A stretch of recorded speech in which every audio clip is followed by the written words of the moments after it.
What changed gaming? Remember that awesome feeling of finally opening up that game box for the first time and popping that disc into your console? What made all of that so inspiring? To discuss this, I take you to a simple 2D time. Sonic, Mario, Pokemon, all games you know of today as different games and courses, but before that, they looked like this. Ancient. Admittedly, as a 15-year-old, I can't say I'd want to play this for about 10 hours a day, but there is something about that I'm gonna play for an hour type of game that really launched the gaming industry. Of course, back then, a game was much more true to its word, and competitive had not really come to the scene, but that would all change very soon. 3D games, Doom, Chief, Crash Bandicoot, and a ton of others your kid can probably play. This started a new time for gaming, the exclusive era, as I like to call it. With the new capabilities of these games being super high-end, you had to match it with a high-end console or PC. And back then, PCs weighed like 7 times more than they do now, meaning that most parents would not sign off on a 300-pound box so that their kids can get a game called Crash Bandicoot and just run into boxes in the game. So as a result of that, all of these 3D games that were very new to the scene had a very tight-knit and exclusive community, meaning that it obviously would get competitive. And while the innovations towards making games look more 3D was already huge on its own, there's one key takeaway I want you guys to focus on: the new competitive-based play. Now that we've seen both 2D simple and 3D competitive, we have two of the major building blocks for gaming as we know it today. Of course, these games kept progressing, but the communities ever really changed? Well, yes and no. Now, when 3D games got more popularized, people started to realize that gaming was not as nerdy as it seemed before, or at least a lot more people were doing it. So I believe communities really wanted to hold on to that with tight grip and say, hey, this game is not nerdy, we're gonna stick with this game. And if people are playing it competitively and they're not considered nerds because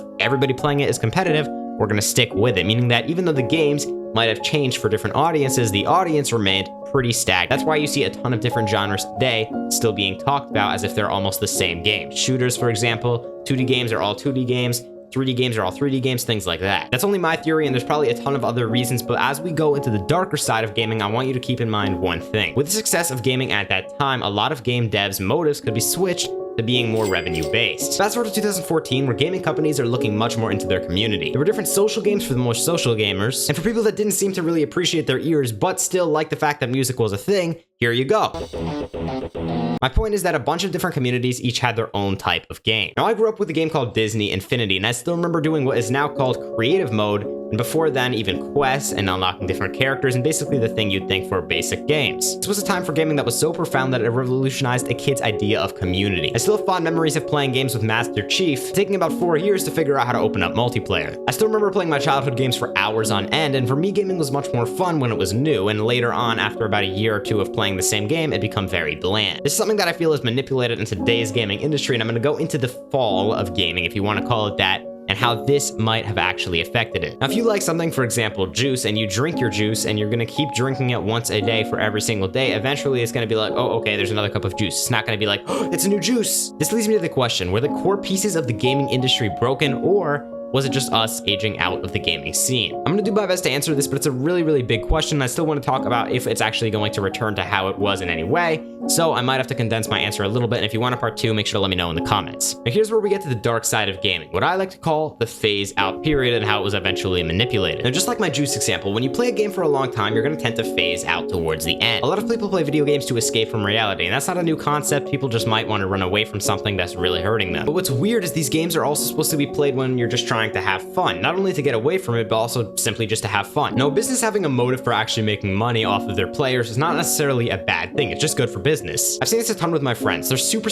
bored for like an hour, but somehow they're still playing the game, and then they see something in the item shop that spikes their interest, they get excited, and right away they want to buy it. Usually, they actually do, even if it's a bad decision for their money, and they never even use it for more than one day. After all, what happens when you get that thing? Maybe you're excited for about a day, and then you get bored once again.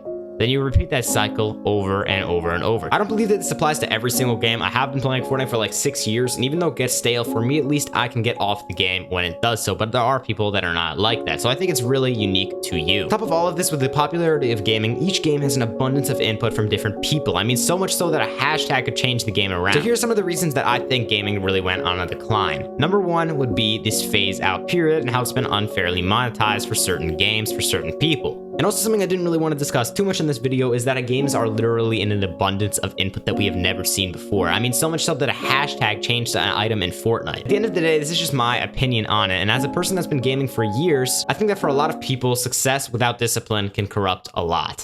After all, it's just a game, bro. If you didn't find yourself extremely bored with this video, consider dropping a comment. If you would go as far as to say that you liked this video, consider liking the video. No, the button, bro. I'll see you guys in the next one. Thanks so much for watching and keep getting gooder.